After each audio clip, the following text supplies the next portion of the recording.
মোহ, কারোর প্রেমের মোহ, কারোর সঙ্গলাভের মোহ, কোনো বন্ধনের মোহ, কখনো বা ধনের মোহ, ঐশ্বর্যের মোহ। যদি আপনার মধ্যে এই মোহবোধ জাগ্রত হয়, তাহলে আপনার বিনাশ সুনিশ্চিত।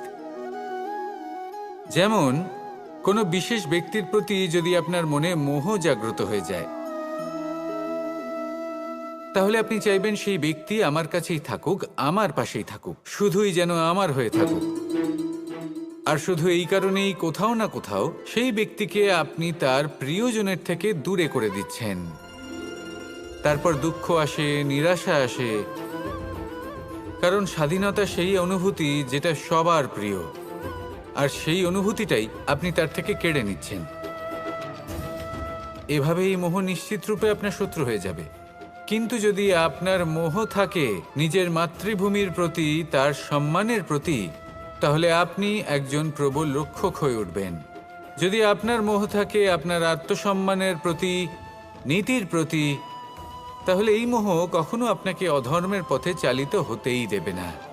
আর যদি আপনার মোহ থাকে নিজের আত্মার প্রতি, তাহলে কোনো দুরাত্মা এসে আপনার কোনো ক্ষতিই করতে পারবে না।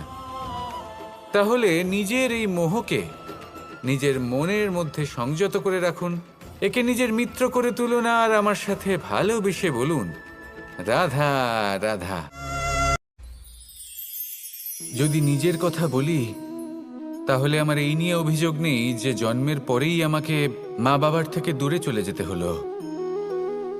আমার এই নিয়েও অভিযোগ নেই যে একজন মামা যিনি ভাগ্নের জন্য নিজের প্রাণও ত্যাগ করতে পারেন, সেই মামাই আমার প্রাণ কেড়ে নেওয়ার জন্য প্রত্যেক সম্ভাব্য প্রচেষ্টা করলেন।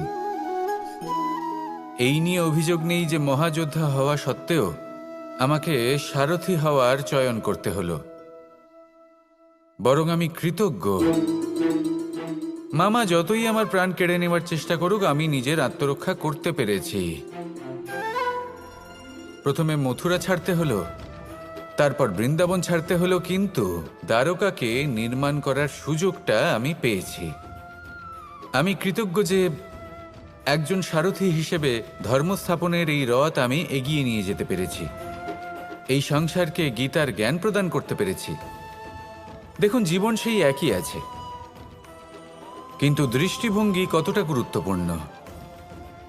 এই অভিযোগ আপনাকে জীবনে বাধা দেবে, দুঃখী করে তুলবে, কিন্তু কৃতজ্ঞতা বোধ সেটা আপনাকে একটা সুযোগ দেবে, সেই জীবনকেই আরো আনন্দের সাথে যাপনের সুযোগ। এই সুযোগে সদ্ব্যবহার করুন, আর আমার সাথে ভালোবেসে বলুন, রাধা রাধা। পরিচয়। এই সংসারে প্রত্যেক ব্যক্তি নিজের পরিচিতি অর্জন করতে চান। পরিচিতি অর্থ এটা নয় যে আপনার নাম কি। পরিচিতির অর্থ হলো এটা যে প্রত্যেক ব্যক্তি এটাই চায় যে এই সংসার আমাকে চিনবে, জানবে, আর আমাকে সম্মান করবে। কিন্তু এই সব অর্জন করার পূর্বে এটা বুঝুন যে এই পরিচিতির আসল অর্থটা কি। যদি কোনো ব্যক্তি এটা বলেন এর পরিচয় হলো এটাই যে সে একজন ধনী পিতার পুত্র, তাহলে সেই পরিচিতি পুত্রের নয়, বরং তার পিতার। যদি কেউ এটা বলে যে সেই ব্যক্তির পরিচয় হলো সে খুব সুন্দর, তাহলে সেই পরিচয় হলো তার রূপের, সেই ব্যক্তির নয়। বাস্তবে পরিচয় কি? আপনার সান্নিধ্য লাভ করে কোনো ব্যক্তি কি অনুভব করতে পারে, তার কি ধরনের অনুভূতি হয়, আপনার পদ, আপনার সম্পত্তি, এই সব কিছুর ঊর্ধ্বে হলো আপনার আসল পরিচয়। যদি কোনো ব্যক্তি আপনাকে স্মরণ করেই প্রসন্ন হয়ে যান, তাহলে সেটাই হলো শ্রেষ্ঠ পরিচয়। তাই এই সংসারে নিজের শ্রেষ্ঠ পরিচয় গড়ে তুলুন, আর আমার সাথে ভালোবেসে বলুন, রাধা রাধা। সাফল্য। আমরা সবাই জীবনে সাফল্য লাভ করতে চাই। প্রত্যেক ব্যক্তি এটা চান যে নিজের নিজের কর্মক্ষেত্রে তিনি যেন সর্বশ্রেষ্ঠ হয়ে থাকেন। এবার আমাদের মধ্যে কেউ এটা মানুক বা না মানুক, আমরা সবাই এটা জানি। কোথাও না কোথাও নিজেদের মনে মনে আমরা এটা জানি যে আমরা সম্পূর্ণ নই, আর আমরা সবাই পূর্ণতা লাভ করতে চেষ্টা করি। এবার পূর্ণতা প্রাপ্তির এই যাত্রায় সাফল্য কিভাবে লাভ করা সম্ভব? কেউ বলবে নিরন্তর পরিশ্রম করতে থাকো, দৃঢ় নিষ্ঠার সাথে অগ্রসর হও, সাফল্য অবশ্যই লাভ করবে। হ্যাঁ, এটা সত্যি কথা। কিন্তু এই সব কিছু করার আগে একটা সিঁড়ি আছে, একটা শিক্ষা আছে যা জীবনযাপনের অংশ করে তোলা গুরুত্বপূর্ণ।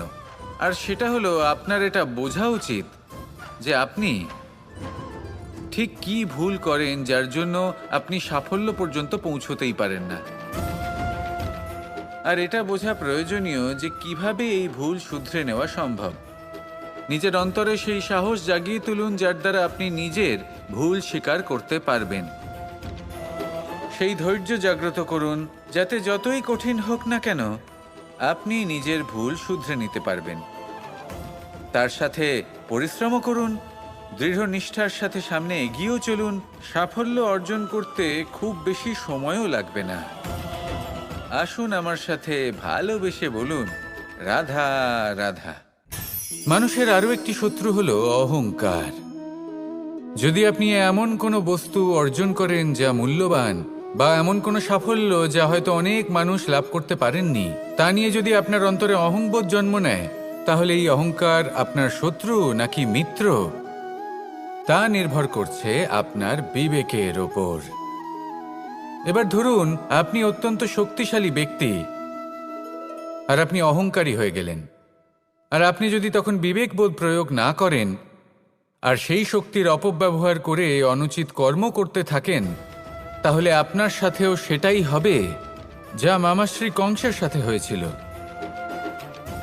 কিন্তু যদি আপনি অহংকার করেন নিজের ভালোবাসা নিয়ে, নিজের সমর্পণ নিয়ে, যে যাদের আমি ভালোবাসি তাদের জন্য আমি নিজের যা কিছুই আছে সব কিছু সমর্পণ করে দেব, তাহলে আপনি দধিচির মতো মহান হয়ে উঠতে পারেন।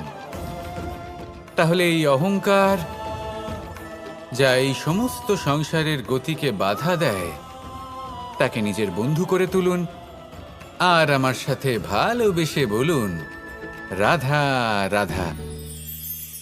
6 শত্রুর মধ্যে অন্তিম শত্রু হল ঈর্ষা।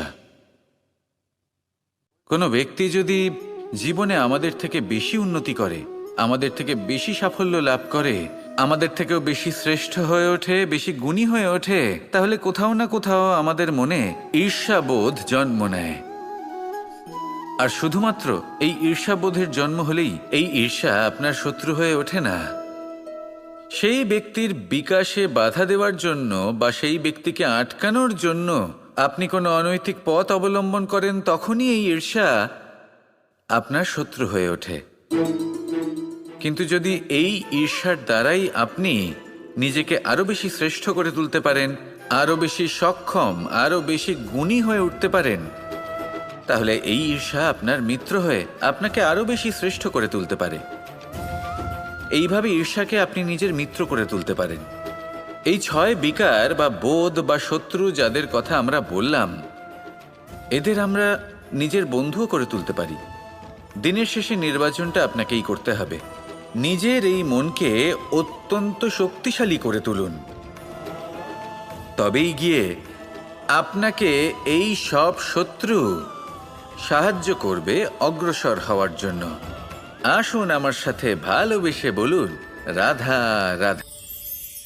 মন এবং মস্তিষ্ক, এই দুই হলো মানুষের জীবনের দুটি গুরুত্বপূর্ণ অংশ।